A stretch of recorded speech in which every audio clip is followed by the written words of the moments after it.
This is Lisa from Mobile Tech Review, and this is the 2019 iPad Air 3 from Apple. So the good news here is that the meat of the lineup is back for their sort of 10-inch, basically size $500 iPad. So before, we were stuck with either the $329 basic budget iPad that didn't have a laminated display, wasn't the prettiest to look at, had an older CPU, or going all the way up to the $799 starting price 11-inch iPad Pro. So our Air 3 is back, still 6.1 millimeters thin, weighing about a pound, with or without LTE 4G. That's up to you, up to gigabit speeds for that now. And we're going to look at it now. So as ever, the iPad Air still starts at $499. That gets you 64 gigs of storage. There, just like with the iPad Mini 3, there's no 128 gig option. You have to go straight up to 256 as the other option. So 256 gigs of storage is going to cost you another $150 though. Happily, for a lot of people, you're streaming your video and your music. You're not storing a whole lot of stuff on your iPad, so hopefully 64 gigs will do you. It goes up to $629 if you want it with Wi-Fi plus 4G LTE cellular, and that's gigabit, which is awesome sauce right there. If you want the GPS, as always with Apple's iPads, you have to get the cellular model to get a GPS. Otherwise, you just have Wi-Fi location services, and that's it.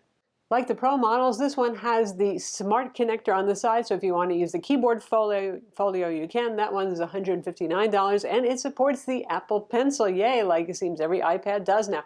It's the Apple Pencil first generation, which, if you watch my mini review, I'm going to say this because there's a lot of overlap with these products, I'm really actually okay with that. The Apple Pencil 2 gave you a flattened side and more of a matte finish, a little bit easier to hold.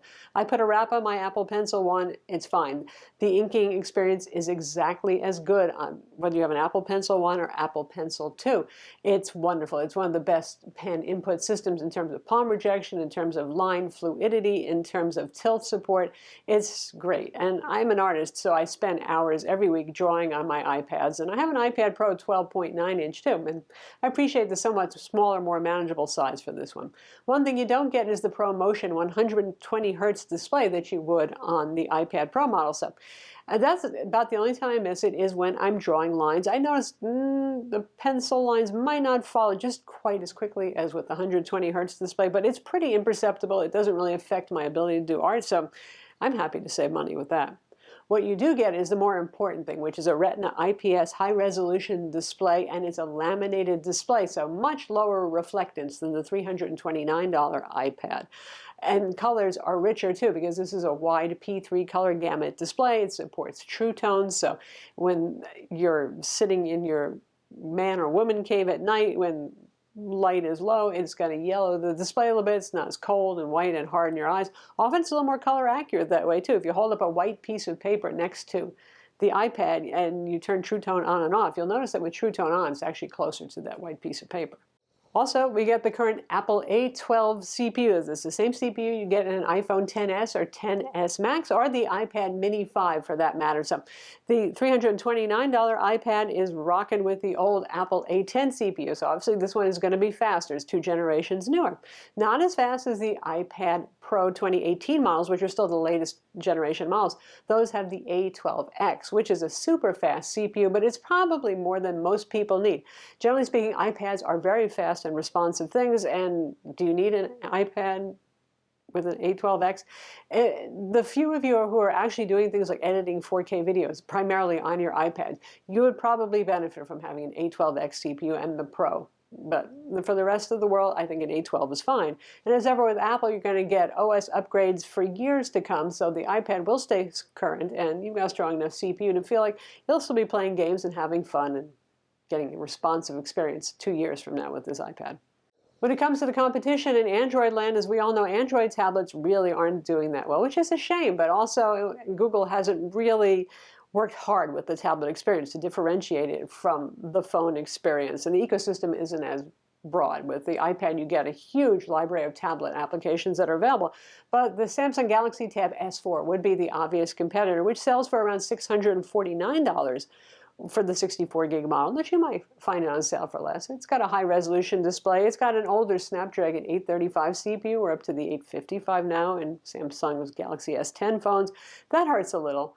You do at least get the pencil in the box, though, or the S Pen, as Samsung calls it, with theirs. So that's about the only competition, and ironically, it's even more expensive.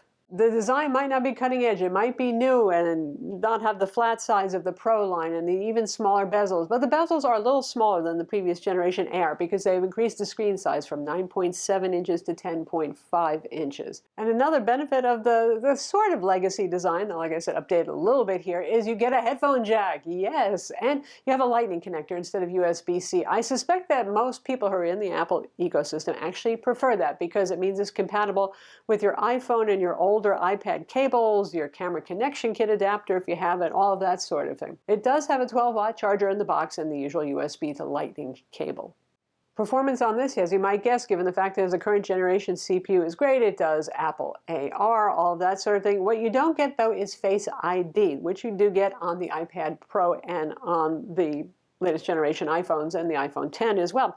So you still have Touch ID, it's generation 2, and it works just fine. It's fast, it's fluid.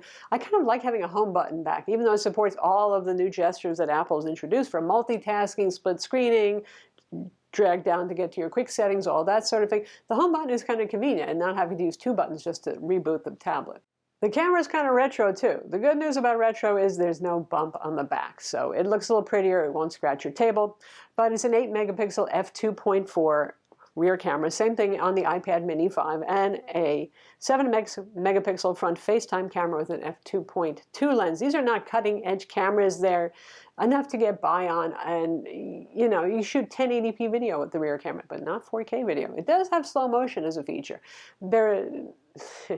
It's not the best camera on the block. Probably your phone is going to have a better camera. There's that. I suppose there has to be a reason to upsell you to the Pro models if you actually are using photography in a serious way or videography with your iPad. Another thing that we don't have from the Pro line are the quad speakers, which fire from different corners, so you have a great sense of stereo separation. Here we have the older style stereo speakers that are both firing from the bottom if you're holding it upright in portrait mode. So the good speakers really as a tablet goes, very nice, but I do miss that stereo separation. So how about battery life? It has a 30.2 watt-hour lithium-ion battery, and you know, the nice thing about Apple is they don't exaggerate battery life claims. For the Wi-Fi model, they say 10 hours of usage, and which is the same for the iPad mini 5, and just like the iPad mini 5, it actually does last that long. So you have brightness set at 50%, and you're doing a variety of things with it. It's good battery life, and you might actually get more than that. They do claim less time if you're using LTE 4G. They claim an hour less time with that. So good Energizer Bunny. So that's the iPad Air 3 from Apple for 2019, and their most mainstream, if you want to use their kind of hyperbole, tablet that they offer. Mainstream in terms of size, $500 ain't cheap, but it's not obscene like the Pro models. And you get everything that most people would care about, a fast current generation CPU, operating system updates for several years to come, keeping it current and sprightly and relevant. You've got a wonderful laminated wide color gamut display on here. You've got Apple Pencil support. You've got a headphone jack. You've got a lightning connector, which like I said, I think for Apple people probably is more convenient than USB-C at this point. The cameras, the design, slightly updated, you know, you get the idea. But everything I think that you really care about in terms of using a tablet is here, including the keyboard smart connector if you want, or Bluetooth. Otherwise, it's fast enough and it's a big enough screen that you could use this as a laptop stand-in if you wanted to, but at this price, you're not going to beat yourself up if you happen to actually use your laptop instead of this occasionally too. I'm Lisa from Mobile Tech Review. Be sure to subscribe to our YouTube channel for more cool tech videos, and thumbs up if you like this vid.